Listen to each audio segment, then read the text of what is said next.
자, 지난 시간에 이어서 두 번째 NMR 시간을 보도록 할게요. 어떤 컴파운드 NMR을 볼 거냐면은 이거 했나요 저희가?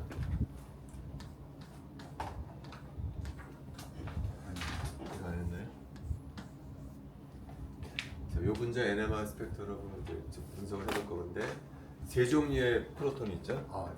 이거 했어요? 오케이. 그럼 그 다음 문제. 자, 그 다음 문제는 어떤 문제냐면은 이거.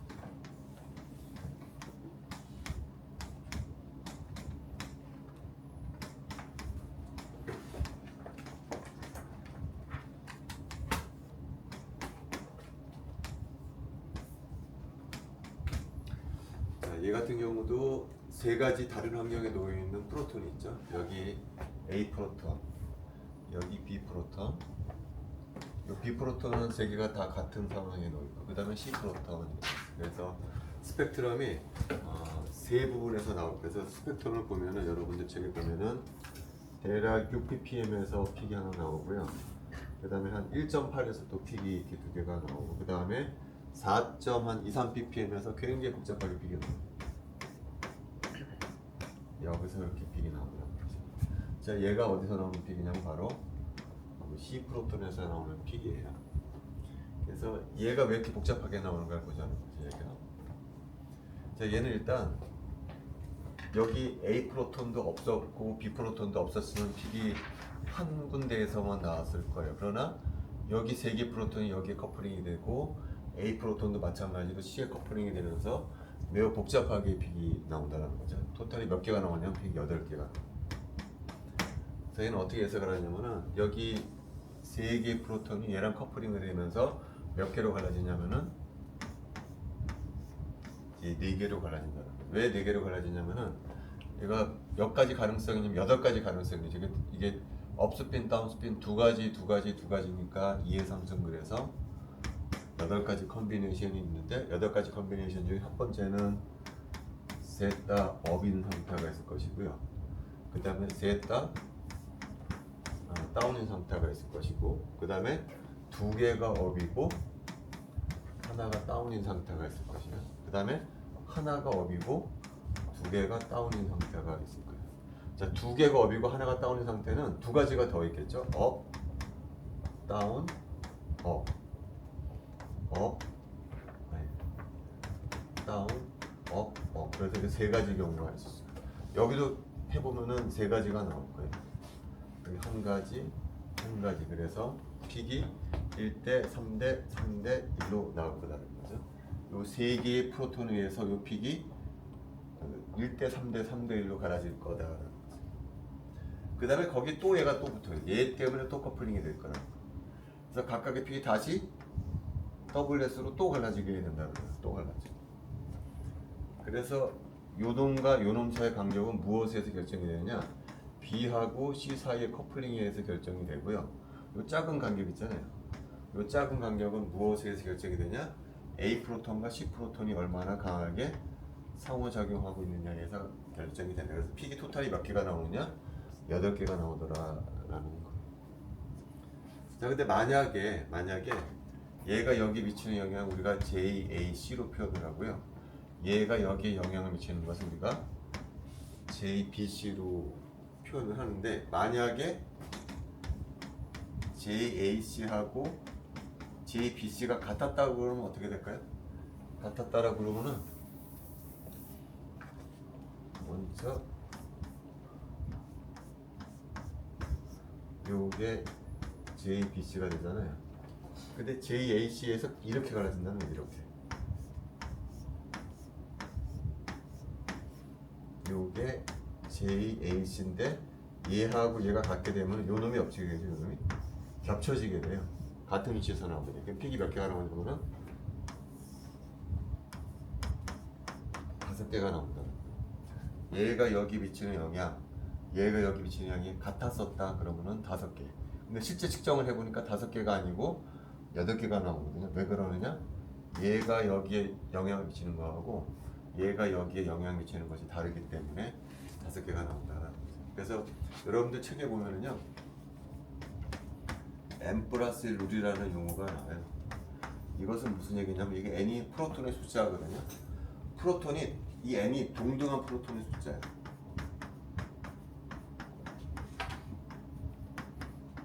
만약에 이 프로톤, 이 프로톤, 이 프로톤, 이 프로톤이 다 동등하다. 다시 말하면 JAC하고 JBC가 같으면은 하나, 둘, 셋, 네 개잖아요. 4 대입해주게 되면 5가 나오죠. 그럼 픽이 5개가 나온다는 얘기죠. 동등한 프로톤의 숫자에다가 1을 더해주게 되게 되면은 픽의 숫자가 나온다는 거죠. 근데 여기는 같지가 않다는 거예요. 그래서 8개가 나온다는 얘기. 자, 그래서 프로톤 NMR 얘기는 이제 마치도록 하고요. 그 다음에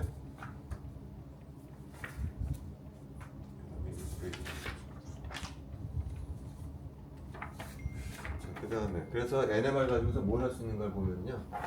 우리가 지난해 중간고사 보기 전에 VSEP를 이론을 배운 적이 있잖아요. SF4. SF4의 루이스 다이그램을 그려보면은 썰포에 롬페어가 하나가 들어가게 되기 때문에 얘는 스택 넘버가 몇 자리냐면은 5자리가 되고, 따라서 얘는 트리고널 바이피라미달 구조를 한다는 거죠. 그래서 이런 경우에는 두 가지 구조를 생각해 볼 수가 있어요.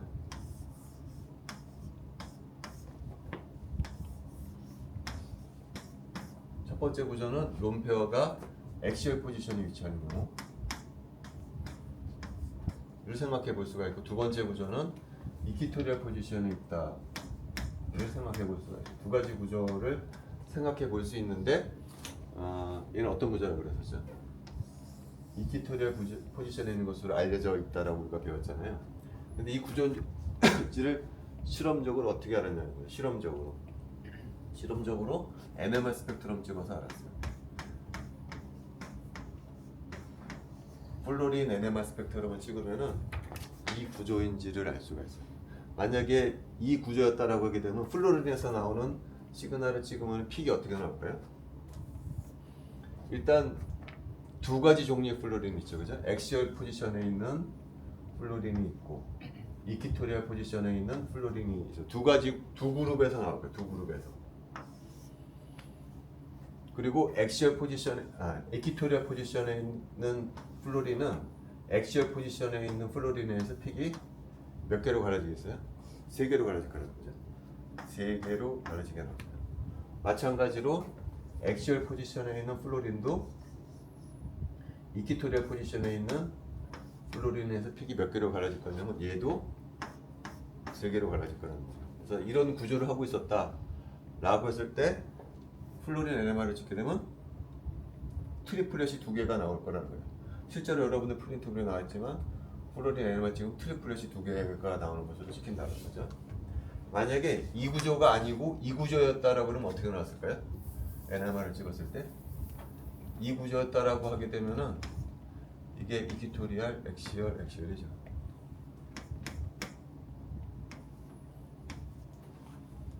얘도 두 군데서 나오겠죠.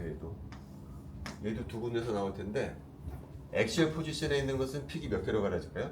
3개의 이퀴토리얼 포지션에 있는 플로린에 의해서 몇 개로 갈라질 거냐면은 4개로 갈라질 거란 말이에요. 4개로. 이렇게 갈라질 거예요. 그 다음에 이퀴토리얼 포지션에 있는 것은 엑시얼 포지션에 있는 것에 의해서 몇 개로 갈라질까요? 2개로 갈라질 거라고. 그러니까 2개, 4개, 더블렛, 쿼텟으로 갈라질 거라고. 이런 구조였었다라고 하면. 근데 실제 측정을 해보니까 이렇게 나왔다라는 거예요. 이렇게. 따라서 이 구조일 거라는 거죠. 이 구조. 그래서 NMR을 이용을 해서 분자 구조를 설명할 수가 있다는 거예요. 그 다음 페이지는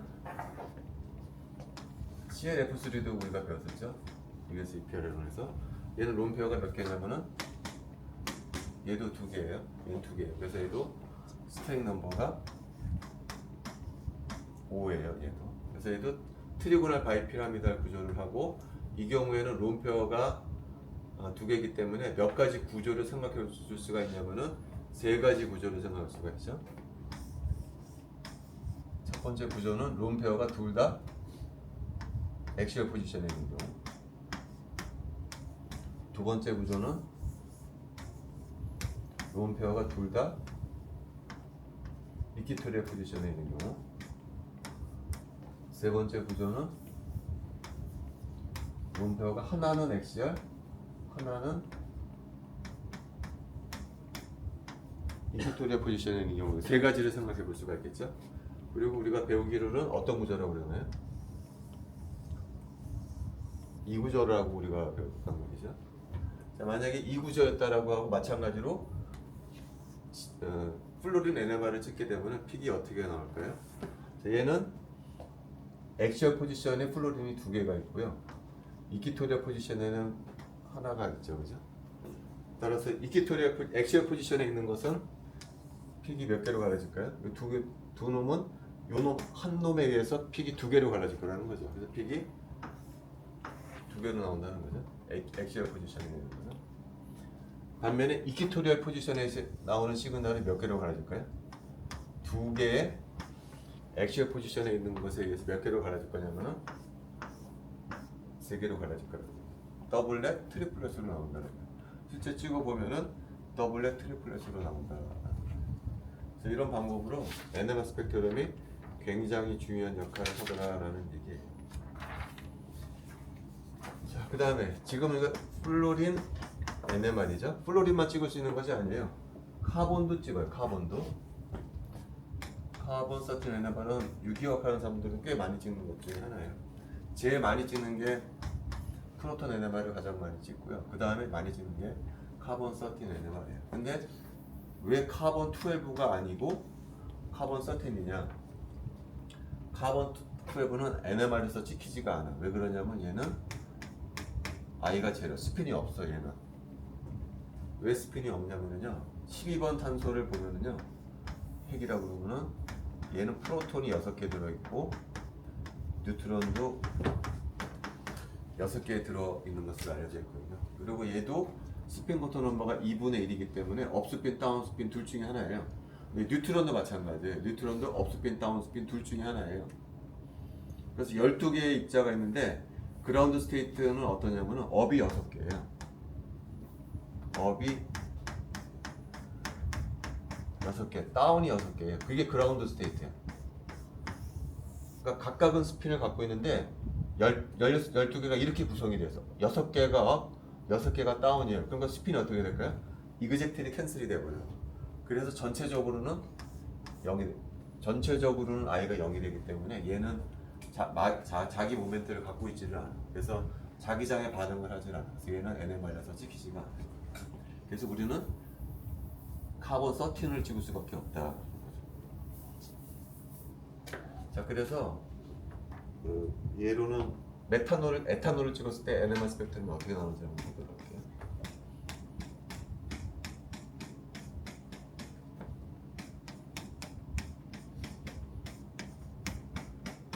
자, 이런 문제에 카본 13 NMR을 찍겠다. 그래서 내가 시료를 얘를 샀어. 자, 이 시료를 사잖아요. 에탄올을 사잖아요. 특별한 에탄올이 아니고 그냥 일반적인 에탄올을 사면은 그 시약병에는 4가지 종류의 분자가 뒤섞여 있어요. 사실은 첫 번째 분자는 뭐냐면은 얘도 12번, 얘도 12번으로 치환되어 있는 카본이 가장 많겠죠. 걔가 98%를 차지해요. 가장 많이 차지하잖아, 당연히. 그 다음에 2번 분자는 얘는 12번인데 얘가 13번으로 치환되어 있는 놈이 그 다음으로 많아.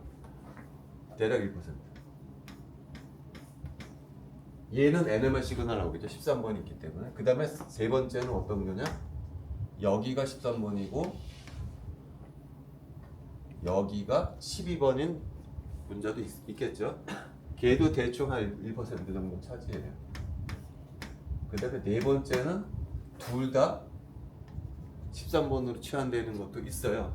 근데 얘는 너무 양이 작아. 거의 0%. 전혀 없지는 않지만 양이 너무 작아. 그래서 이 4개의 분자가 시약병에 섞여 있다는 거죠. 근데 우리 지금 NMR 13번 NMR을 찍잖아요. 그러면 1번은 당연히 안 나오죠. 13번이 없기 때문에. 4번은 NMR 시그널이 나올 수는 있지만 양이 너무 작아서 4번도 찍히지가 않아. 그러니까 찍히는 것은 2번하고 3번만 찍힌다는 거예요. 2번, 3번. 그래서 먼저 2번부터 먼저 보도록 할게요. 2번은 어떤 분자냐? 요런 분자죠. 요 분자에서 카본 13 NMR 찍으면 픽이 어떻게 나오냐면요. 만약에 이 프로톤이 없었다. 프로톤이 없었다 그러면 시그널이 여기서 나올 것이고 픽이 하나가 덜렁 나올 거예요. 픽이 하나 덜렁 나올 텐데 얘랑 커플링이 되고 있죠. 얘가 자석이라고 그러죠. 얘도 자석 3개가 옆에 붙어있기 때문에 얘 때문에 이 픽이 갈라지게 돼요. 3개가 붙어있기 때문에 몇 개로 갈라질까요? 4개로 갈라집니다. 아까처럼 1대 3대 3대 1로 4개로 갈라지게 될 거라는 거죠. 이 스펙트럼이 바로 2번 분자의 스펙트럼이에요. 자, 그다음 3번 분자는 어떻게 될까요? 3번 분자는 요 놈이 13번이고, 자 이거 얘가 13번이고 얘가 12번이다. 여기서 시그널이 나오겠죠? 얘도 마찬가지로 시작은 얘가 H가 없었다 라고 하게 되면 한 군데서 나왔을 텐데 여기 2개 프로톤이 있잖아요. 2개 프로톤이 붙어있기 때문에 이 커플링에 의해서 얘는 1대 2대 1로 픽이 3개로 갈라져 나온다. 근데 우리는 이제 2번하고 3번이 섞여 있기 때문에 요게가 다 나온다라는 거예요. 한꺼번에. 자, 여기서 근데 한 가지 또 생각해 볼 수 있는 게, 자, 얘는 요 2개 프로톤 때문에 3개로 갈라진다 그러는데 얘도 프로톤이지 않냐? 얘도 자석인데 얘 때문에 갈라지는 것은 안 보이냐? 그런 질문을 해줄 수가 있어요.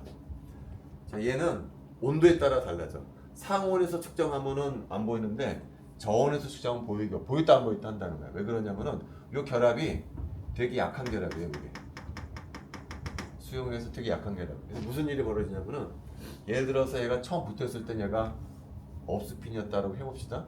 근데 이 결합이 되게 약한 결합이 되게 끊어져 버려. 결합이. 그래서 얘가 날아가 버려. 얘가 그냥 이렇게 업스핀으로 날아가 버려.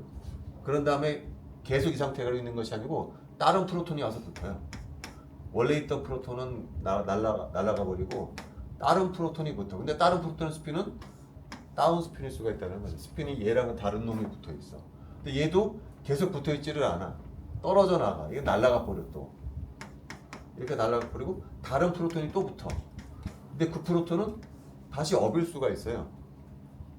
근데 얘도 계속 가만히 있냐? 또 떨어져 나가. 또 다른 게 또 붙어. 근데 그때 스핀은 또 다운이 돼.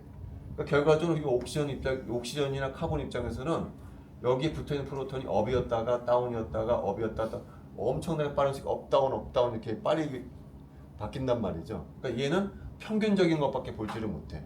근데 업다운이 엄청나게 빨리 되면서 랜덤하게 왔다리 갔다리 하니까 평균적으로 스핀이 없는 것처럼 보인다는 거죠. 그래서 여기에서는 안 갈라질 수 있는 것처럼 보인다. 근데 온도를 낮추잖아요. 온도를 낮추게 되면 업이면은 업으로 딱 고정이 되기 때문에 갈라지는 게 보일 수 있다는. 근데 상온에서 실험은 그게 안 된다는 거죠. 그래서 여기는 마치 없는 것처럼 안 보인다라는 거. 자, 그다음 이제 더 재밌는 것은 요 놈을 갖다가 확대해서 보니까 얘가 픽이 하나가 아니야. 요 놈은 고해상도로 찍어 보니까 픽이 4개예요, 4개. 얘도 4개야. 얘도 4개야.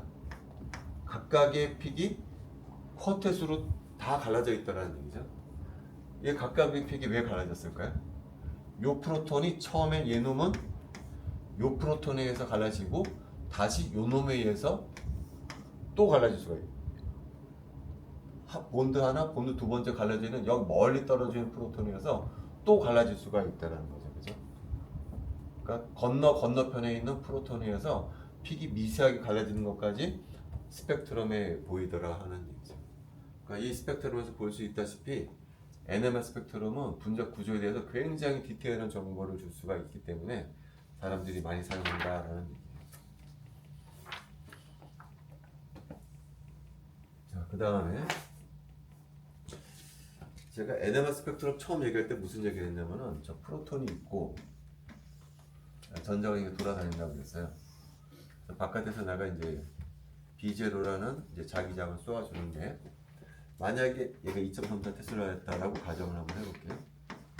만약에 전자가 없었으면은 얘가 2.34 테슬라를 그대로 느낄 것이다. 그래서 100메가에서 정확히 트랜지션이 보일 것이다 라는 얘기를 했죠. 근데 전자가 있다. 그래서 전자가 어떤 역할을 하냐면은 이 전자가 이 자기장의 영향을 받아서 얘가 새로운 움직임이 만들어지고 이 새로운 움직임에 의해서 자기장을 만들었는데 그 자기장은 대부분의 경우 반대 방향의 자기장을 만든다 그런 얘기겠죠. 그래서 이 프로톤은 2.34 테슬라보다 보통은 작은 자기장을 느끼기 때문에 트랜지션 프리퀀시가 작은 쪽으로 이동한다 그런 식의 얘기를 했었어요. 근데 안 그런 경우도 있어요.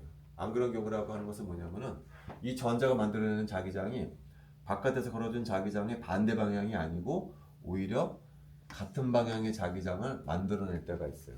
그럼 어떻게 될까요? 오히려 오른쪽으로 가는 경우가 생긴다는 거죠. 오른쪽으로. 그게 여러분들 프린팅에 나와 있는 벤젠의 케이스예요. 벤젠의 케이스에는 오히려 전자가 만들어내는 자기장이 같은 방향이에요. 이게 왜 그러냐면 벤젠은 좀 특이한 구조 때문에. 자기장을 이렇게 걸잖아요.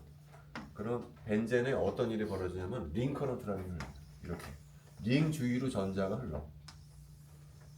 그러면서 이 링 커런트에서 자기장이 어떻게 만들어지냐면은 이쪽 방향으로 자기장이 이렇게 만들어집니다. 그 수소는 어디 있죠? 바깥쪽에 수소에 걸렸다는 말이죠. 그러니까 수소 입장에서 보면은 이쪽 방향의 자기장이 걸리게 링 커런트에 의해서 위쪽으로 올라가는 방향의 자기장을 느끼게 되는 거예요. 바로 바깥에서 걸어준 자기장하고 같은 방향의 자기장이 걸리게 된다는 거죠. 그러니까 아까 내가 얘기했던 거랑은 다른 얘기가. 더 특별한 케이스가 프린터물 아래쪽에 있는 아눌레닌. 자, 벤젠 같은 경우에는 프로톤이 바깥쪽에만 붙어 있거든요. 안쪽에는 아무것도 없어요. 근데 아눌레닌이라고 하는 분자는 바깥쪽에도 수소가 있지만 안쪽에도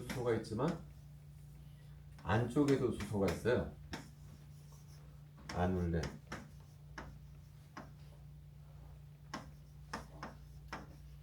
이 분자는 바깥쪽에도 수소가 있지만 안쪽에도 수소고 얘도 마찬가지로 바깥에서 B0라는 자기장을 걸어주잖아요. 얘도 마찬가지로 링 커런트가 흐르게 돼. 링 커런트가. 그리고 이 링 커런트에서 이 방향에 자기장이 만들어져. 바깥쪽은 위쪽 방향의 자기장이 만들어지고요. 안쪽으로는 아래 방향의 자기장이 만들어지게 돼.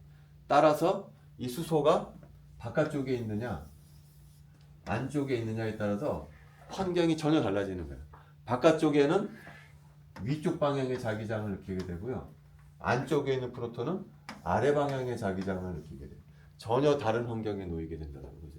그래서 케미칼 시프트 값이 얘는 델타가 9까지 올라가요. 엄청나게 큰 델타 값을 보여. 반면에 안쪽에 있는 프로톤은 델타 값이 어디까지 떨어지냐면은 음수까지 돼버려요. 마이너스 3까지 떨어진다. 무려 델타 값이 12가 차이가 나요. 같은 분자임에도 불구하고. 바로 링 커런트 때문에 나타나는 현상이다 라는 거죠.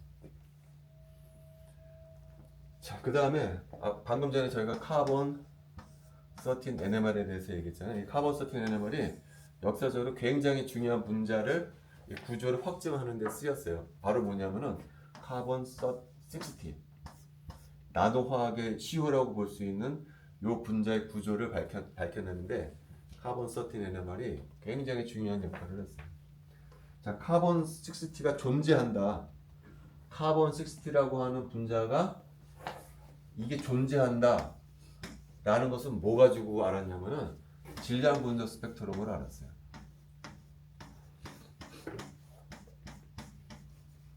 질량 분석 스펙트럼으로 찍어봤더니 질량이 720인 분자가 있더라. 분자식이 카본 60가 되겠죠, 그죠? 이 분자가 존재한다라는 것은 질량 분석 스펙트럼으로 알았는데 그 분자가 어떤 모양을 하고 있는지는 질량 분석 스펙트럼을 알 수가 없죠. 이건 질량만 측정을 하니까. 근데 그때 스몰리라는 사람이 그냥 찍은 거야, 그냥. 아마 얘가 공 모양의 프린트물에 나와 있듯이 공 모양의 분자일 것이다라고 추정만 했을 뿐이지 실험적으로 확증을 하지를 못했어. 그냥 아마 공 모양일 거다라고 추정을 했을 뿐이야. 그 이후에 얘가 많이 만들어지면서 처음으로 찍었던 것이 바로 방금 얘기했던 카본 60 NMR 스펙트럼이에요. 그러니까 여기 카본 60를 전부 다 카본을 전부 뭐로 치환했냐면은 카본 13으로 치환한 다음에 NMR 스펙트럼을 찍었어요. 그러면 이렇게 공 모양이잖아, 이렇게. 여기에 이제 카본이 들어가 있거든요. 이 카본 60에는 60개의 카본이 있는데 60개의 카본이 전부 다 어떻죠? 다 동일한 상황에 있어요. NMR 스펙트럼을 찍어보면 픽이 몇 개가 나올 거에 따라서 하나만 나올 거라는 거예요. 하나만.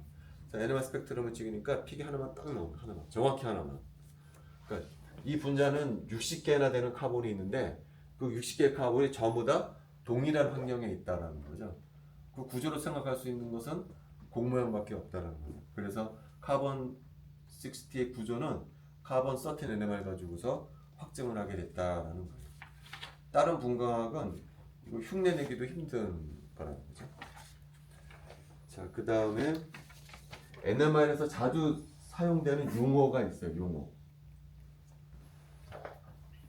어떤 용어를 자주 사용하냐면 업필드,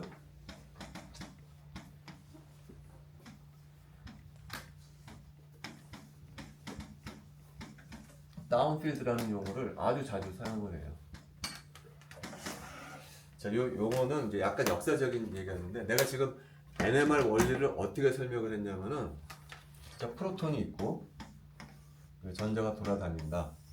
그때 내가 바깥에서 B0라는 자기장을 쏘아준다 뭐 그랬었죠. 자, 그런데 만약에 전자가 없었다면은 얘가 주파수라고 그러면 원래 100MHz에서 전이가 되어야 하는데 전자가 돌아다니다 보니까 전자가 얘를 에워싸 가지고서 프로톤이 자기장을 다 느끼지를 못한다. 벤젠같이 특별한 경우를 제외하고는 이 전자가 프로톤을 둘러싸 가지고서 내가 2.34 테슬라를 온전히 다 못 느낀다. 그래서 픽이 저주파수로 작은 주파수로 옮겨간다. 뭐 그런 식의 얘기를 했었단 말이죠. 그 실험을 어떻게 하냐면은 얘는 고정이에요. 얘가 2.34 테슬라는 고정이고 주파수를 바꿔가면서 어느 주파수에서 전이가 되는지를 측정을 했단 말이죠. 처음엔 그렇게 실험을 했단 말이에요. 처음에는. 그런데 나중에는 실험을 바꿔서 했어요. 어떻게 바꿔서 했냐면은 이걸 고정해 놓고 바깥에서 이제 빛을 쏴주는 거예요. 얘를 바꿔주는 거야. 얘를 바꿔주면서 어느 주파수에서 측정이 되는지, 흡수가 되는지를 측정을 했었는데 실험을 바꿔서 그 다음에 어떻게 하냐면 얘가 고정이 아니고 얘가 고정이에요. 얘를 100메가로 고정이야. 얘가 고정이고요. 뭐를 바꿔주자면 B0를 바꿔주는 거예요. 거꾸로 해요. 거꾸로. 얘가 고정이고 얘를 바꿔주는 거예요. 그러면은 처음에 전자가 없었다고 그러면 얘가 몇 테슬라에서 전이가 될까요? 2.34 테슬라에서 전이가 됐겠죠. 전자가 없었으면은 전자가 있어. 이게 둘러싸고 있어. 그러면 얘는 자기장을 높여줘야 될까요? 줄여줘야 될까요? 그래야 어떻게 전이가 될까? 전자가 에워싸고 있다라고 하면 얘는 고정이야. 100맥으로 고정이 되어 있어. 전자가 둘러싸고 있어. 그럼 비제로를 증가시켜줘야 될까요? 감소시켜줘야 될까요? 증가시켜주는 거죠. 그래서 얘가 이게 이쪽으로 증가가 돼. 이쪽으로 가야 된다는 얘기죠. 이쪽으로. 그러니까 전자가 많으면은 더 자기장은 큰 놈을 쏴줘야 된다라는 거예요. 큰 놈을.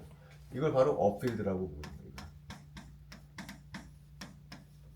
업필드 쪽으로 가야 전이가 된다라고 표현을 한다라는 거죠. 그러니까 언제 업필드가 돼야 되는 거죠? 언제? 프로톤 주위에 전자가 많으면은 업필드 쪽에서 픽이 나온다라고 설명을 한다라는 거죠. 다운필드는 어떻게 되는 거죠? 반대해 주면 되겠죠. 전자가 없어지게 되면은 다운필드로 간다라고 설명해 주는 거예요. 그러니까 실험이 바뀐 거야. 실험이. 처음에는 비제로를 고정하고 주파수를 바꿔가면서 측정을 하다가 나중에는 얘가 고정이 되고 자기장을 바꿔가면서 실험을 하더라. 그 말은 무슨 얘기냐? 프로톤 주에 전자가 많아지게 되면은 자기장의 세기를 키워줘야 한다는 얘기죠. 그거를 바로 업필드 쪽에서 픽이 나타난다라고 얘기를 해준다는 거죠. 다운필드는 그 반대로 설명해주면 되는 거예요. 자, 그 다음에 지난 시간에 했던 거 다시 한번 보면요.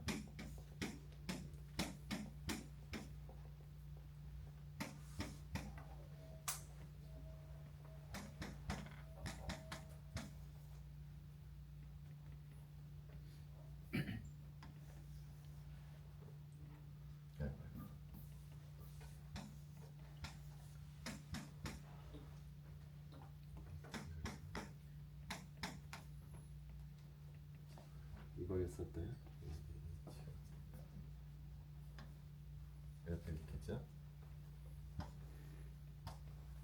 자, 요거 NMR 스펙트럼을 찍으면은 A에서 픽이 나오고 이제 B에서 픽이 나온다 그랬었죠. 요 A 픽은 두 개의 프로톤에서 픽이 세 개로 갈라진다. 뭐 그런 얘기 했었죠.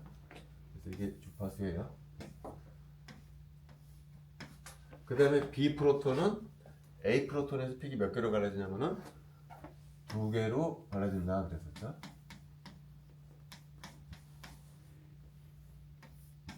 자, 요 간격은 왜 생기는 거죠? 요 간격은 A 프로톤이 처해 있던 상황하고 B 프로톤이 처해 있는 상황이 다르기 때문에 요 간격이 벌어지는 거죠, 그죠? 잘 기억해. 요게 갈라지는 건 왜 갈라지는 거죠?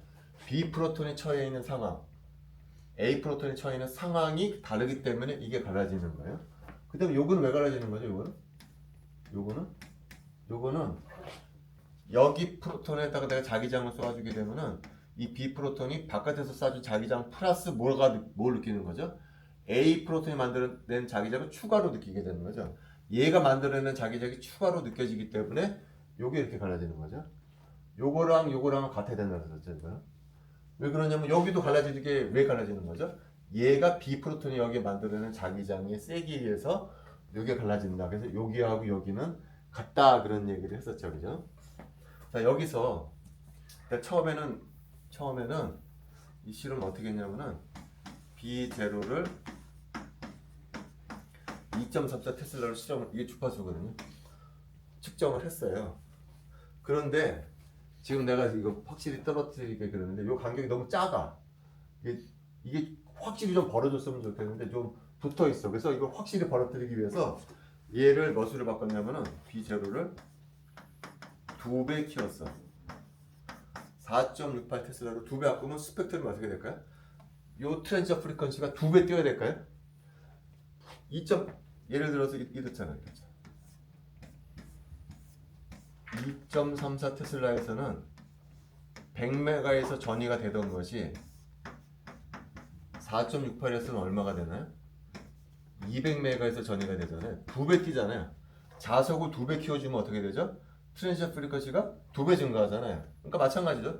똑같은 샘플이더라도 내가 자장을 2배 센 걸 키워주게 되면은 얘가 어떻게 될까요? 2배 뛴 데서 나올 거라는 거죠. 스펙트럼이 어떻게 될 거냐면은 얘 2배 뛰는 여기서 나올 것이고 얘도 2배 뛰어가지고서 여기서 나올 거다라는 거죠, 그죠? 그러면 요 간격도 어떻게 될까요? 요 간격도 2배 뛸 거라는 거죠, 그죠? 요 간격에 2배가 될 거라는, 그러니까 벌어질 거라는 거야, 벌어질 거야. 이게 언제 중요하냐면 얘하고 얘가 환경이 굉장히 비슷할 때가 있어. HA 프로톤하고 HB 프로톤이 환경이 되게 비슷할 때는 여기 붙어 있단 말이에요. 붙어 있어. 그러니까 분간이 잘 안 가는 거야. 이게 어떤 게 HA고 HB고 분간이 안 갈 때가 있거든요. 그때 무슨 일을 하면 되냐면은 자기장을 키워주면 된다. 자기장을 키워주게 되면 이것이 2배로 싹 벌어지게 되기 때문에 확연히 구분이 된다라는 거예요. 그런데 요 간격 있잖아요. 요 간격. 이거 JAB라고 부르면 되겠죠? 요 간격은 안 바뀐다는 거죠. 그러나 자기장을 키워주게 되면은 요 간격은 2배가 되지만 요 간격은 그대로라는 거예요. 왜 그대로일까요? 요 간격은? 방금 얘기했지만 요건 왜 생기는 거죠? 바깥에서 걸어준 자기장하고 상관이 없죠. 요건 왜 생기는 거죠? 얘가 여기에 만들어낸 자기장에서 생기는 거죠.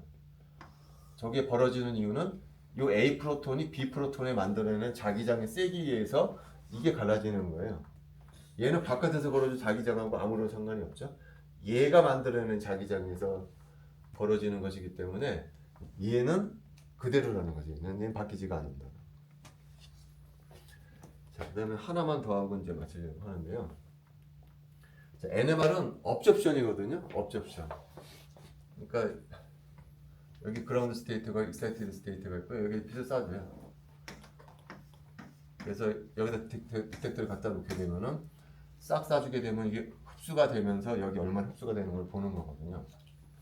근데 이제 문제는 그라운드 스테이트만 있는 게 아니고 익사이티드 스테이트도 있다라고 하게 되면은 무슨 일이 벌어질까요? 자, 그러면은 그라운드 스테이트에도 3개의 분자가 있고 익사이티드 스테이트에도 3개의 분자가 있잖아요. 그럼 흡수가 안 일어나요.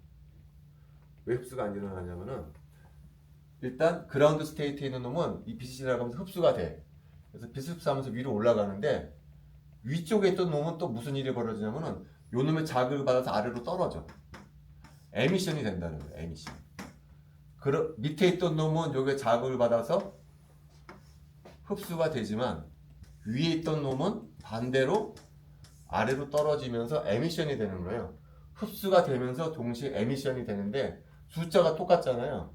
그럼 에미션 레이트하고 업접션 레이트가 똑같아지게 돼요.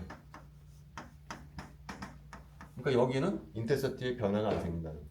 흡수가 안 된다는 거예요. 따라서 흡수가 되기 위해서는 뭐가 필요하느냐? 익사이티드 스테이트의 숫자가 줄어들어야 돼. 그라운드 스테이트에 있는 숫자보다 익사이티드 스테이트에 있는 숫자가 작아야만 이게 더 커져가지고서 흡수가 잘 될 거다라는 얘기죠. 얘하고 얘 크기 차이가 많이 그라운드 스테이트와 익사이티드 스테이트 사이 파퓰레이션의 차이가 커야 업접션이 잘 된다라는 얘기예요. 근데 여기 있는 놈의 숫자하고 여기 있는 놈의 숫자는 무슨 식을 많이 썼죠 우리가? 볼츠만식 썼었잖아요. 어떤 에너지 레벨 2를 채울 확률은 익스포넨셜 마이너스 2호가 KBT에 비례한다. 그런 얘기 썼잖아요. 따라서 요놈과 요놈 사이의 에너지 그 파퓰레이션은 무엇에 의해서 결정이 되냐면 에너지에 의해서 결정이 돼요. 에너지가 작을 때는 별로 안 그렇지만 에너지 차이가 크면 어떻게 될까요? 여기는 조금밖에 없다는 거예요. 요 에너지 차가 크면 클수록 여기는 조금밖에 없고 에너지가 작으면 작을수록 여기에 많이 채워진다는 얘기죠. 그러니까 흡수가 잘 되기 위해서는 뭐가 필요한 건가요? 요 간격이 벌어질수록 좋다라는 거예요. 요 간격이 벌어지면 벌어질수록 위에 채워질 확률이 작기 때문에 이 흡수가 더 잘 된다라는 얘기예요. 반대로 얘기하자면 무슨 얘기죠? 요게 간격이 작으면 작을수록 어떻게 될까요? 위쪽에 채워질 확률이 커지는 거예요. 그럼 업접션이 잘 안 된다라는 거죠. 근데 NMR은 어느 대역에 해당하죠? 어느 부분에 여기에 해당한다는 거죠. 라디오 프리퀀시는 우리가 지금 배운 NMR 그 분광학 중에 가장 주파수 대역이 작은 대역이에요. 바로 이 대역에 해당한다는 거죠. 심하게 얘기하자면은 그라운드 스테이트가 예를 들어서 10,000개잖아요. 여기 몇 개냐면 9,999개 있어요. 계산해 보면 차이가 별로 없다는 거예요. 그래서 업접션이 되게 안 일어나는 케이스에 해당한다는 얘기죠. 그러면은 업접션을 늘리기 위해서는 뭐가 필요하죠? 얘를 높여줘야 되잖아요. 익사이티드 스테이트와 그라운드 스테이트의 에너지 간격을 높여줘야 되잖아요. 그때 뭐가 필요한 거죠? 바로 자기장의 세기를 높여주는 게 필요하죠. 왜 그러죠? 우리가 그림 그릴 때 그래요. B0가 제로일 때는 그라운드 스테이트하고 익사이티드 스테이트의 간격이 똑같다가 바깥에서 자기장을 걸어주면 어떻게 해요? 그라운드 스테이트는 떨어지고 익사이티드 스테이트 올라가잖아요. 자기장을 키워주게 되면은 이 간격이 벌어진다는 거죠. 벌어져. 그럼 이게 이렇게 있던 놈이 이렇게 벌어지면서 익사이티드 스테이트의 숫자를 줄이게 되니까 업접션이 더 잘 일어난다라는 거죠. 그러니까 이거를 키워주게 되면은 크게 두 가지 좋은 점이 있어. 첫 번째 바로 이거. 이걸 늘려주면서 업접션의 비율이 더 커지게 된다라는 게 첫 번째 이유. 두 번째 이유는 이거. 요 간격을 늘려줄 수가 있다는 거예요. 그러니까 해상도가 높아진다는 거죠. 이게 조금밖에 차이가 나지 않은 것을 많이 벌려줄 수가 있다는 거죠. 쉽게 말하면 해상도가 늘려지는 거예요. 그래서 이 NMR에서는요. NMR에서는 B0가 중요한 스펙 중에 하나라는 거예요. 그래서 예를 들어서 우리 학교의 NMR 스펙은 100메가다.